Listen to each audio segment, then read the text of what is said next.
നമസ്തേ. എണ്ണിച്ചുട്ട അപ്പം പോലെ കുറഞ്ഞ വേതനം മാത്രം ലഭിക്കുന്ന ആശാ വർക്കർമാരുടെ സമരത്തോട് CPM-ന് പുച്ഛമാണ്, പരിഹാസമാണ്. സെക്രട്ടേറിയറ്റിന് മുന്നിൽ ആഴ്ചകളായി സമരം ചെയ്യുന്ന ആ പാവപ്പെട്ട സ്ത്രീകളെ അങ്ങേയറ്റം അധിക്ഷേപിച്ച CPM കോടികൾ ചിലവാക്കി തൊട്ടപ്പുറത്ത് കൊല്ലത്ത് സമ്മേളന മാമാങ്കം നടത്തുകയാണ്. ഇവർക്ക് എങ്ങനെയാണ് സ്വയം കമ്മ്യൂണിസ്റ്റ് എന്ന് വിളിക്കാൻ കഴിയുന്നത്?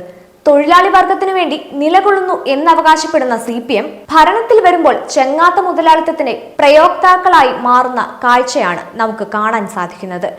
ആശാവർക്കർമാരെ അധിക്ഷേപിച്ച CPM നേതാക്കൾ കോർപ്പറേറ്റ് മുതലാളിമാർക്ക് റെഡ് കാർപ്പറ്റ് സ്വീകരണം കൊടുക്കുന്നത് കഴിഞ്ഞ ദിവസങ്ങളിൽ നമ്മൾ കണ്ടു.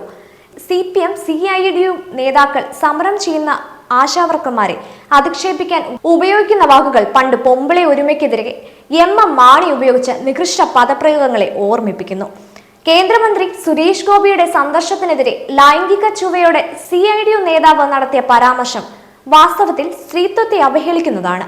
മറ്റേതെങ്കിലും പാർട്ടിയിലെ നേതാവായിരുന്നു ഇത്തരത്തിൽ പരാമർശം നടത്തിയിരുന്നുവെങ്കിൽ ഇതിനകം ജയിലിൽ പോയേനെ. മനുഷ്യർ ജീവഭയം കൊണ്ട് പുറത്തിറങ്ങാൻ മടിച്ച കോവിഡ് കാലത്ത് ഈ സമൂഹത്തിന് വേണ്ടി തെരുവിലിറങ്ങി പ്രവർത്തിച്ച ആ പാവപ്പെട്ട സഹോദരിമാരെ എങ്ങനെയാണ് കേരളത്തിന് മറക്കാൻ കഴിയുന്നത്? എങ്ങനെയാണ് അവരോട് അനീതി ചെയ്യാൻ കഴിയുന്നത്? കോൺഗ്രസ് ഭരിക്കുന്ന സംസ്ഥാനങ്ങളിലും ഇന്ത്യയിലെ മറ്റു പല സംസ്ഥാനങ്ങളിലും കേരളത്തെക്കാൾ ഉയർന്ന തുകയാണ് ആശാവർക്കർമാർക്ക് പ്രതിമാസം ലഭിക്കുന്നത്.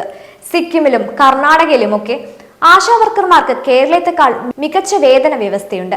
എന്നാൽ ആ സംസ്ഥാനങ്ങളിലൊന്നും കേരളത്തിലെ ആശാവർക്കർമാർ നടത്തുന്ന രീതിയിലുള്ള രാവും പകലും വ്യത്യാസമില്ലാത്ത സേവന പ്രവർത്തനം നടത്തുന്നുമില്ല.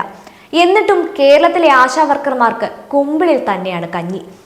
അവരുടെ സമരപ്പന്തലിലെ ടാർപോളിൻ വരെ പോലീസിനെ കൊണ്ട് അഴിച്ചുമാറ്റി മഴയെ തിരുത്തിയ ക്രൂരന്മാരായി കേരളത്തിലെ ഇടതു സർക്കാർ മാറി.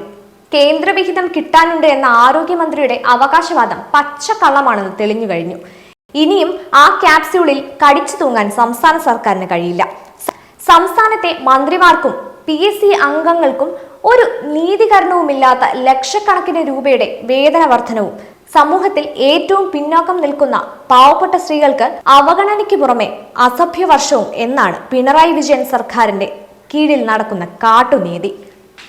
പാവപ്പെട്ട സ്ത്രീകളെ, ആശാവർക്കർമാരെ സെക്രട്ടേറിയറ്റിന് മുന്നിൽ മഴയും വെയിലും കൊണ്ട് സമരം ചെയ്യാൻ വിട്ട് CPM നടത്തുന്ന സമ്മേളന മാമാങ്കത്തെ മനുഷ്യസ്നേഹികൾ അർഹിക്കുന്ന അവജ്ഞയോടെ പുച്ഛിച്ചു തള്ളി.